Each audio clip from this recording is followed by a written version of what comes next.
السلام عليكم ورحمة الله وبركاته. أهلا بيكم في حلقة جديدة من كلام أهلاوي.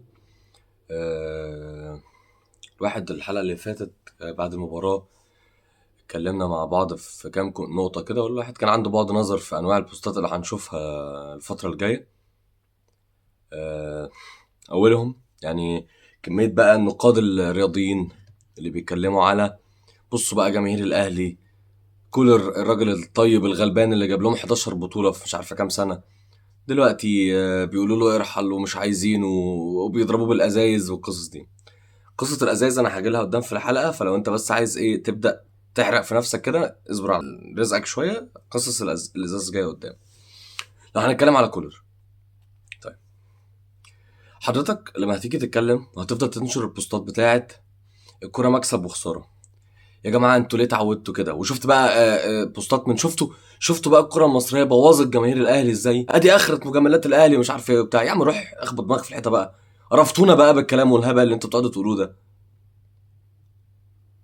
مكسب وخساره ايه يا جماعه اللي انتوا بتتكلموا عليها؟ يا جماعه هو في حد فينا اتكلم في خساره بشكل عام؟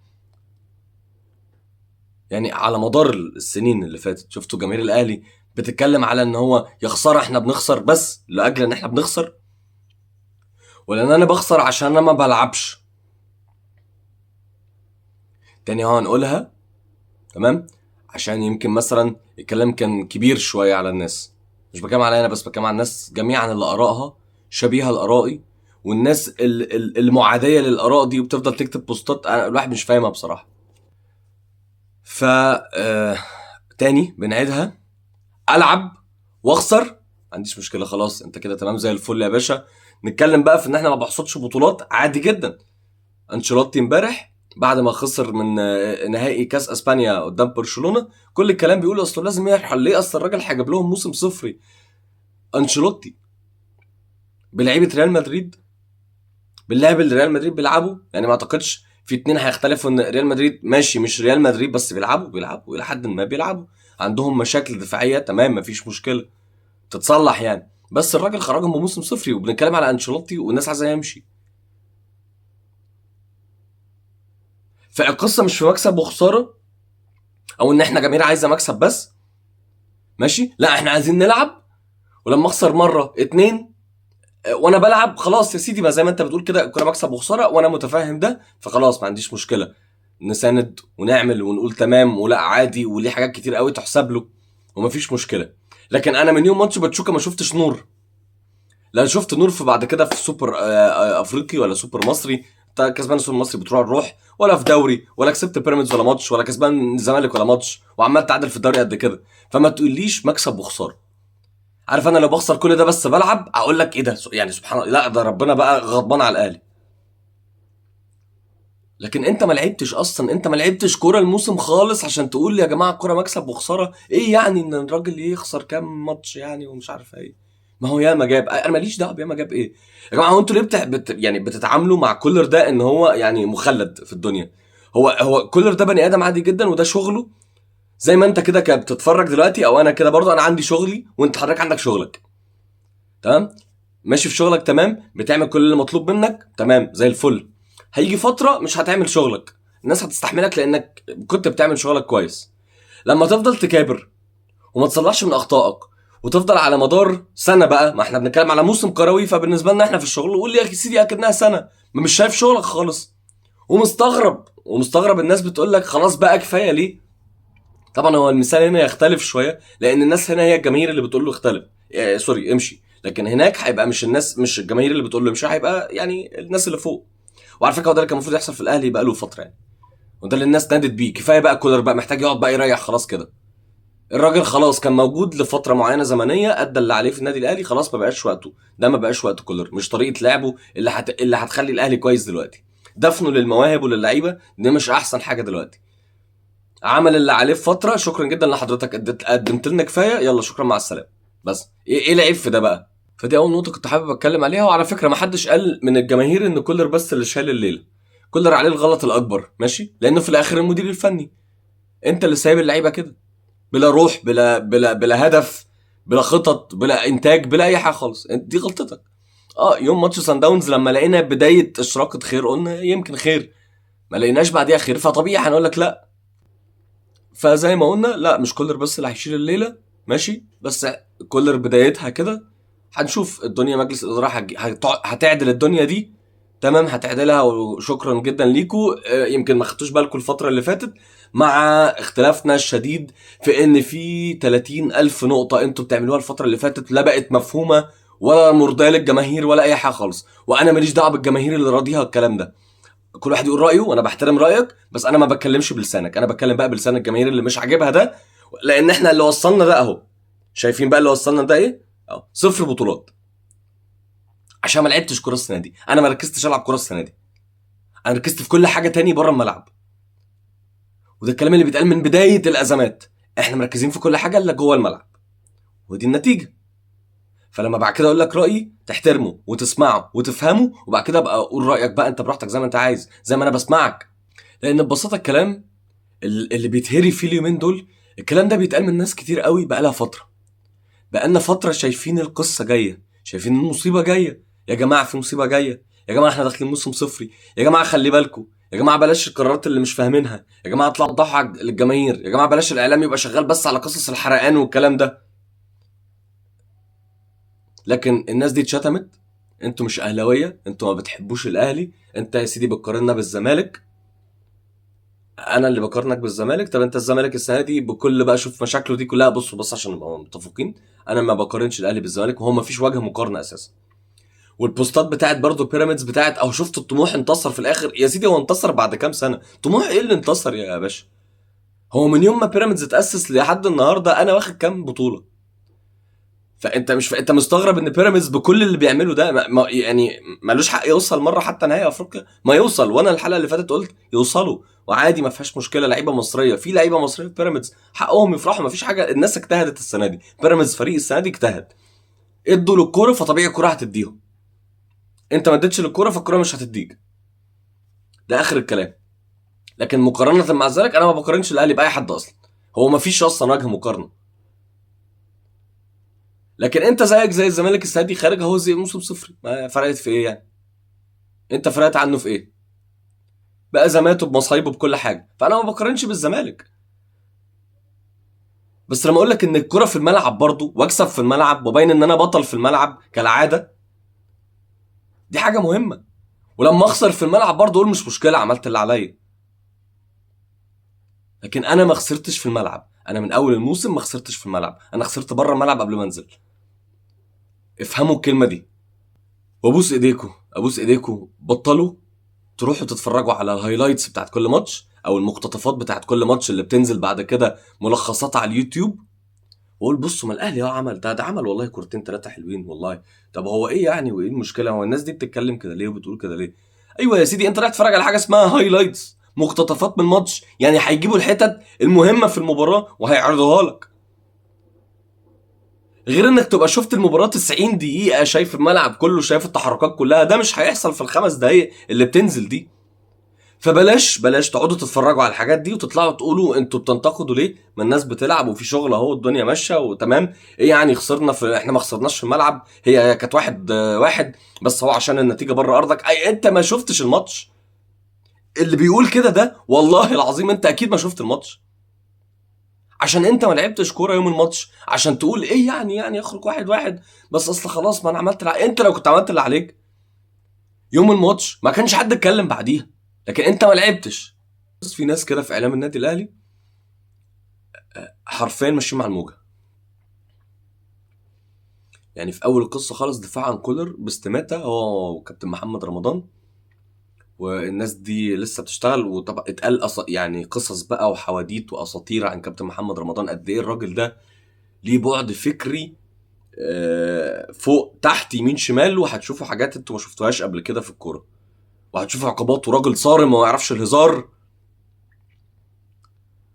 وشفنا يعني بلاوي حصلت في فتره كابتن محمد رمضان ما شفناهاش في فتره كابتن سيد عبد الحفيظ خالص، من اهانات لجماهير اللي مش عارفه مين يطلع في قناه النادي الاهلي يقول لك اصل الجماهير مش هي اللي بتقود الفريق، ومش جماهير السوشيال ميديا اللي هتمشي الفريق. انت راضي عن ده؟ انت كواحد بتشوف اهو الكلام اللي انا بقوله، انت راضي عن ده؟ شايف الناس دي بتقول الامانه؟ عشان بعد كده برضه يلبسوا الجماهير تاني ساعة الصفقات ويقولوا ما انتوا اصل انتوا اللي بتطلعوا الكلام ده وانتوا اللي بتقعدوا تنشروا، وهجومكم على مجلس اداره النادي الاهلي ان هو محتاج صفقات خلى الفرق كلها تشوف القصص دي وتبقى بقى عايزه تزود وشايفين ان انتوا مضطرين ومش مضطرين، فده انا احمله على الجماهير. ما تقالش الكلام ده. طيب الجماهير السبب في كل حاجه السنه دي، انتوا ابطال،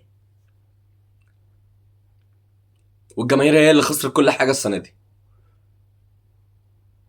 ان في الاخر ده شغلك، انت بتاخد عليه فلوس، انا ما باخدش عليه فلوس، انا بدفع فلوس عشان اشوف الكوره، عشان عايز فريق يكسب، انا بدفع فلوس، انت بتتفرج، انت قصدي بتاخد فلوس. نيجي بقى بعد المباراه نشوف على اليوتيوب كل العناوين بقى اختلفت، كولر الجبان، محمد رمضان مش عارفه ايه، لازم يمشوا، هما السبب في كل حاجه. عارفين ليه؟ عشان هما مش عايزين يقولوا ان مجلس الاداره مقصر. فيلا هنشوف الشماعات فين اللي هنحط عليها الليله دي وهنلبسهم، مع اننا كنا لسه بندافع عليهم. بس لا خلاص، ما هو اصل هنقول على مجلس الاداره غلطان، ما ينفعش نقول على مجلس الاداره غلطان، حرام شرعا نقول على مجلس الاداره غلطان او عنده تقصير في حتت معينه.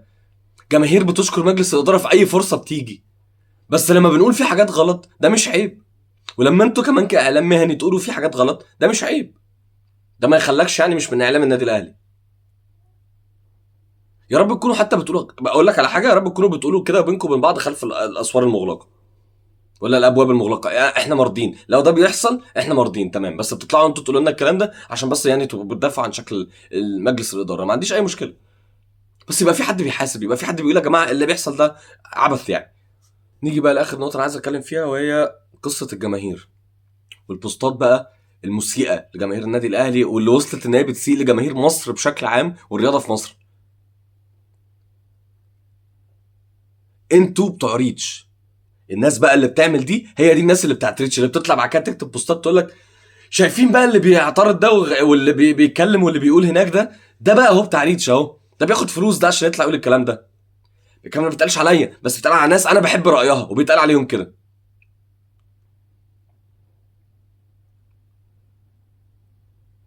تاني بكررها كواحد كان موجود في الاستاد، مش واحد اتنقل له حاجه عن حد. ما كانش فيه توجه لا لشتيمه مجلس الاداره ولا لعيبه ولا كولر، ما كانش فيه توجه جماهيري ناحيه ده. حصل احداث فرديه، حصل احداث فرديه، وجماهير النادي الاهلي دلوقتي او البوستات بشكل عام نازله لثلاثه بوستات بتقول ان ده غلط وده فعلا غلط، بس بحدود. لما اقول ده غلط ما اقولش اصل جماهير النادي الاهلي، جماهير النادي الاهلي ما قالتش غير ارحل يا كولر، وده كان التوجه الجماهيري الكبير. ان في غلطات فرديه ده ما يخليش جماهير النادي الاهلي ضربت كولر ولا رمت ازاز عليه. يتقال احداث فرديه ادت لواحد اتنين تلاته وده كان خطا، ما ودهاش ان هي دي جماهير النادي الاهلي. والناس اللي زيطه بتاعت بوستات، بصوا بقى الجمهور ده اللي هو بيقعد احنا احسن منهم بكتير ومش احسن منهم بكتير، اديكوا شايفين جمهور النادي الاهلي. بس يا بتاع فضيحه تتويج الكونفدراليه، بس عيب، عيب. ده ساعتها ما كانش بقى حتى احداث فرديه، ده كان توجه جماهيري. بس يا بتاع شتيمه زيزو كل ماتش، امام عاشور كل ماتش، الونش اللي ما عملش اي حاجه غير ان طلع اخبار ان هو قعد مع الناس في النادي الاهلي، شتمتوه بوالدته. توجه جماهيري كامل، الكلام ده اتسمع بشكل عام في المدرجات، شتيمه للونش بوالدته، والراجل تاني يوم طلع مضى. رحتوا رايحين بعد كده منزلين بوستات شوفوا البطل كان بيتشتم امبارح في المدرج وراح يمضي النهارده، ايه اللي انت بتقوله ده؟ فتاني انت اصلا مالكش عين ما تتكلمش على جماهير النادي الاهلي. تاني انا بقولها اهو، احنا اللي عندنا بيحصل ده اسمها اقليه، عندك انت دي الاغلبيه، روح عالج اغلبيتك، ما تتكلمش على الاقليه بتاعتنا. في بوستات تانية بقى نازله من نوع اللي هو ادي الكوره في مصر وادي الجماهير في مصر، وشفتوا بقى البوستات بتاعت مش عارف السفير الالماني لما قال مصر فعلا مش بلد امنه يتعاش فيها ومش يتعاش فيها. انت بتقول ايه؟ انت بتتكلم بالجهل ده بناء على ايه؟ مصر ايه اللي مش امنه يتعاش فيها؟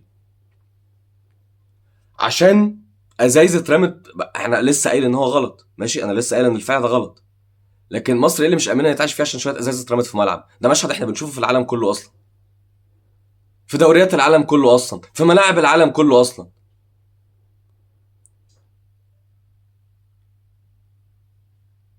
فعقلوا كده الكلام، انت طالع تهين في بلدك عشان حدث بيحصل عادي، غلط قلنا غلط، فعلا غلط.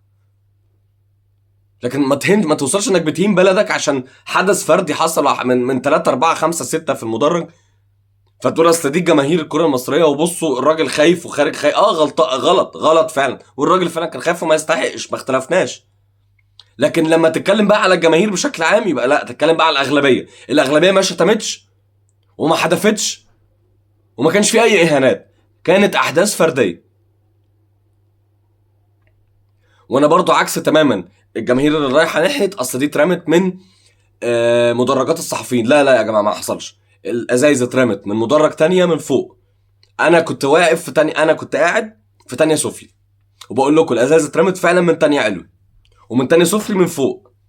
وكان في ازايز بتيجي اصلا على الجماهير اللي تحت، يعني اللي بيرمي من فوق يعني اللي بيرمي من فوق بتنزل على الناس اللي تحت. وكان في سيدات وكان في اطفال وكذا حد زعق وما ترموش ومش عارف ايه والكلام ده كله. في ازاز اترمت من مدرج الصحفيين، ممكن يكون حد شايف ازاز اترمت من مدرجات الصحفيين. انا ما بقولش ما فيش ازاز اترمت عموما من مدرجات ولا من مكان الصحفيين، بس انا بقول لا، في ازاز اترمت من الجماهير. ده حصل، فنعترف انه حصل ونقول احداث فرديه لان هو ما كانش توجه جماعي، ونقول غلط، خلاص خلصنا. انا في حاجات كتير قوي مضايقاني في موضوع الجماهير في الاستاد ومش عايز اتكلم عليها لان هي برضو تعتبر احداث فرديه، فمش هتكلم عليها عشان ما تقولش بص بيبروز مشاكل النادي. لا، انا ما ببروزش فعلا مشاكل الجماهير، ولا ببروز على فكره مشاكل النادي. هي اللي مبروزه نفسها، مشاكل النادي مبروزه نفسها. فعيب لما نتكلم على جماهير النادي الاهلي بالاسلوب ده، نراعي شويه البوستات اللي بتنزل، الكلام ده لجماهير النادي الاهلي اللي بتنزل بوستات، ماشي، ونراعي شويه ان احنا ما توصلش ان احنا نهين بلدنا ونقول كلام غلط على بلدنا عشان بس ايه، نبقى عملنا بوست خطف الناس شويه. عيب. شكرا جدا ليكم، والسلام عليكم ورحمه الله وبركاته.